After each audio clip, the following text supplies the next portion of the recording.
Hello बच्चों, कैसे हैं आप लोग।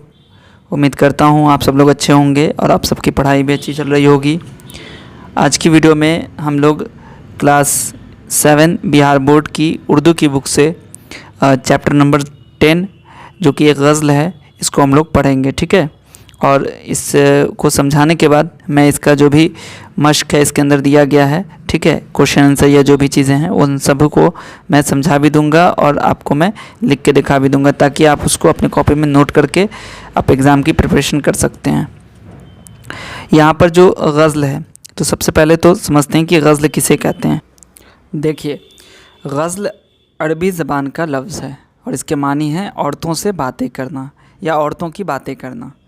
इस सिन्फ़ को गज़ल का नाम इसलिए दिया गया कि हुस्न व इश्क ही इसका मौजू होता था, लेकिन वक्त गुज़रने के साथ साथ इसके मौज़ूआत में वुसअत पैदा होती गई और आज गज़ल में हर तरह के मज़मून को पेश करने की गुंजाइश है। गज़ल की इब्तिदा अरब में हुई, वहाँ से ये ईरान में पहुँची और फ़ारसी में उसने बहुत तरक्की की। फ़ारसी अदब के रास्ते ये उर्दू अदब में दाखिल हुई और हर ख़ास व आम में मकबूल हो गई।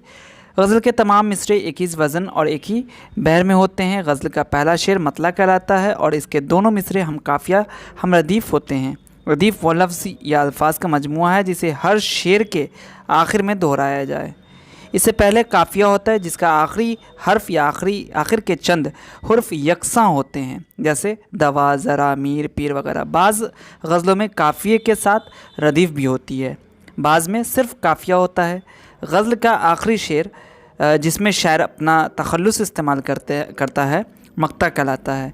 इनकी मिसाल आपको अभी मैं जो स्क्रीन आएगी उस पर मैं आपको दिखाता हूँ। जैसे देखिए यहाँ पर कि जैसे कि यहाँ पर देख रहे हैं कि सेकंड लाइन में जो ये तूने लिखा हुआ है ना, ये रदीफ़ है, ठीक है, जो कि आपको हर इसमें लास्ट में मिलेगा। ठीक है, और इसको हम लोग जो मतला कहते हैं। ठीक है, ये जो पहला शेर है। अब यहाँ पे देखिए, ये जो लास्ट वाला होता है जिसमें तखल्लुस इस्तेमाल करते हैं, इसको मक्ता कहते हैं। ठीक है, देखना दाग के ऊपर जो है वो लिखा हुआ है, ये मक्ता है। ठीक, तो जो ये गज़ल दी गई है वो नवाब मिर्ज़ा दाग देहलवी की लिखी हुई नज़्म है। इसमें ये गज़ल जो है खुदा की तारीफ़ कर रहे हैं और उनकी नेमतों का ज़िक्र भी कर रहे हैं। ठीक है, तो चलिए जो गज़ल है उसको देखते हैं। इसमें क्या है, सबक ऐसा पढ़ा दिया तूने, दिल से सब कुछ भुला दिया तूने।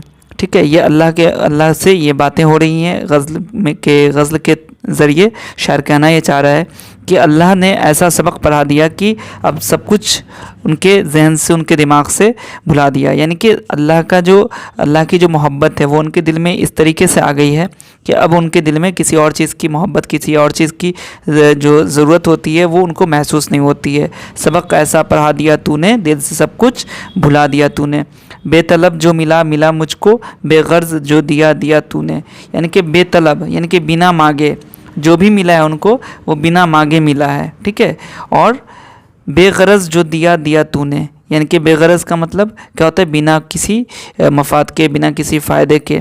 तो बेगरज़ जो दिया दिया तूने, यहाँ पर तूने किसके लिए आया है, ये अल्लाह के लिए आया है। ठीक है, तो यहाँ पर है बेतलब जो मिला मिला मुझको, बेगरज़ जो दिया दिया तूने, ये शायर कह रहे हैं। ठीक है, कि जो भी कुछ मुझे मिला है वो बिना मांगे मिला है और जो भी कुछ मिला है ये सिर्फ अल्लाह ने दिया है, वो भी बेगरज़ दिया है। अल्लाह को किसी चीज़ की कोई ज़रूरत नहीं है ना। ऐसा नहीं है कि उन्होंने शायर को दिया है तो बदले में वो कुछ चाह रहे होंगे, ऐसा थोड़ी है। ये बेगरज़ दिया है अल्लाह ने। ठीक है, तो ये शायर कह रहे हैं। उसके बाद क्या है, नारे नमरूद को किया गुलजार, नारे नमरूद को किया गुलजार, दोस्त को यूँ बचा दिया तूने। यानी कि नारे नमरूद, नार का मतलब होता है आग, है ना, और नमरूद कौन था, नमरूद एक बादशाह का नाम था जिसने खुदाई का दावा किया था। ठीक है, तो नारे नमरूद को किया गुलजार, गुलजार का मतलब होता है बाग, यानी कि नार था, वो आग था, लेकिन अल्लाह ने क्या किया, उसे गुलजार बना दिया, है ना, यानी कि बाग बना दिया। दोस्त को यूँ बचा दिया तूने, तो दोस्त किसके लिए आया है, ये हज़रत इब्राहिम अलैहिस्सलाम के लिए आया है। तो दोस्त को यूँ बचा दिया तूने, उनका लक़ब भी था। ठीक है, उन्हें खलील खुदा भी कहा जाता था। ठीक है, तो दोस्त को यूँ बचा दिया तूने, यानी कि मैं अभी आपको इसमें जो क्वेश्चन जब हम करेंगे तो उसमें इस जो इब्राहिम अलैहिस्सलाम का जो वाक़या है वो भी मैं आपको शॉर्ट में बताऊंगा। ठीक है, तो इस शेर को आप याद रखिएगा, नारे नमरूद को किया गुलजार, दोस्त को यूँ बचा दिया तूने।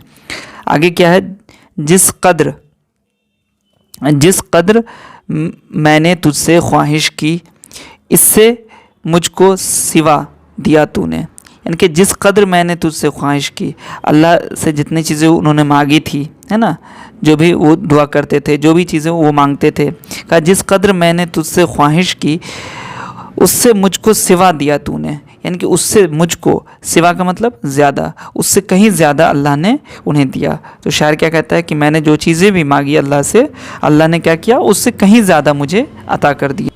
अब अगला है यहाँ पर कि मिट गए दिल से नक्शे बातिल सब। ठीक है, मिट गए दिल से नक्शे बातिल सब, नक्शा अपना जमा दिया तूने। देखिए, नक्श का मतलब क्या होता है, तस्वीर। बातिल का मतलब झूठ, नाहक। यानी कि कह रहे हैं कि जब से अल्लाह का ज़िक्र या अल्लाह के बारे में उन्होंने सोचा, अल्लाह का ख्याल उनके दिल में आया है, तब से अल्लाह ने क्या किया, उनके दिल से जितनी भी झूठ, फरेब, इन सारे नक्श को, इन सारे तस्वीर को उनके दिल से मिटा दिया। ठीक है, मिट गया सब कुछ। अब क्या है, अब सिर्फ अल्लाह और अल्लाह के बारे में वो सोचते हैं, है ना। यानी कि अल्लाह ने अपनी छाप छोड़ दी, है ना। अल्लाह का जो नक्शा है उनके दिल में बैठ गया, बन गया, जमा दिया अल्लाह ने, है ना। जमाना का मतलब क्या हो गया, छाप छोड़ना यहाँ पर। ठीक है, यानी कि अल्लाह का ख्याल आने के बाद अब उनके दिल से सारी चीज़ें निकल गई, सिर्फ और सिर्फ बच गई तो अल्लाह और अल्लाह का डर। अब लास्ट का जो ये है, इसमें क्या कहते हैं शायर, इसमें कह रहे हैं शायर कि दाग को कौन देने वाला था, जो दिया ए खुदा दिया तूने। ठीक है, यानी कि यहाँ पर ये शेर मक्ता कहलाता है। ठीक है, अब यहाँ पर क्या कर रहे हैं, ये तखल्लुस है उनका, दाग। ठीक है, दाग को कौन देने वाला था, जो दिया ए खुदा दिया तूने। यानी कि दाग को कोई देने वाला नहीं था, है ना। कौन देता, उनको जो भी चीज़ें मिली, इज़्ज़त, शोहरत, दौलत, है ना, ये सारी चीज़ें किसने दी, कोई इंसान देने वाला तो था नहीं, है ना। ये चीज़ें उन्हें किसने दिया, जो दिया ए खुदा दिया तूने।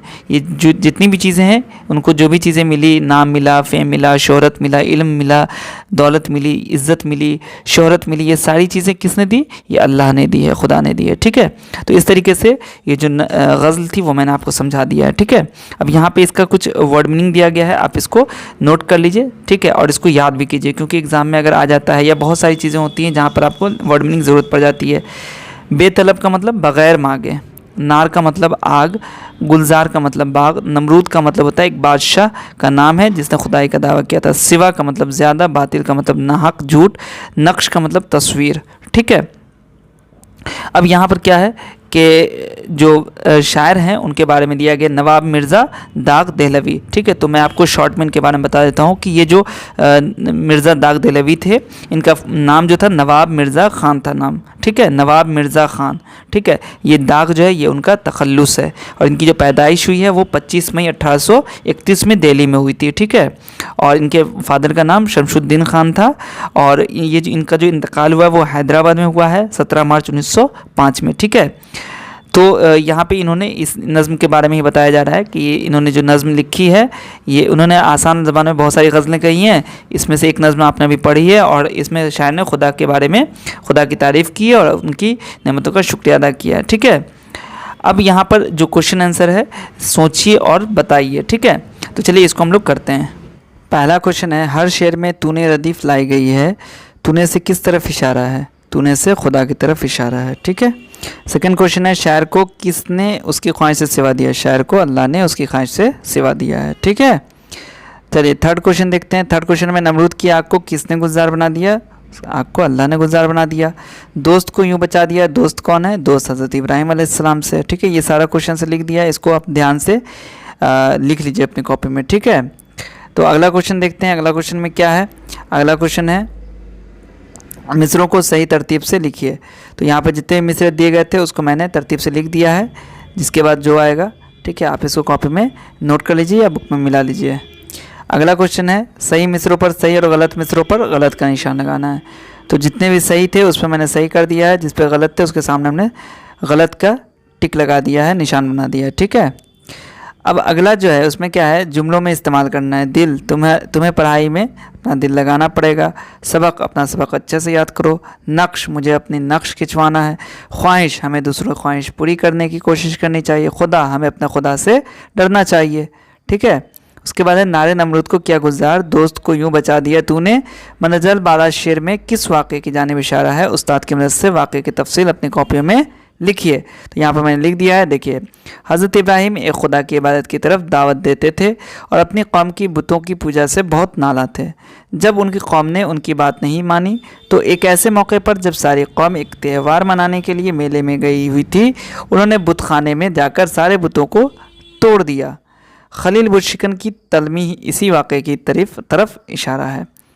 जब उनकी कौम के लोग मेले से वापस आए तो बुतों का ये हाल देखकर सख्त बरहम हुए।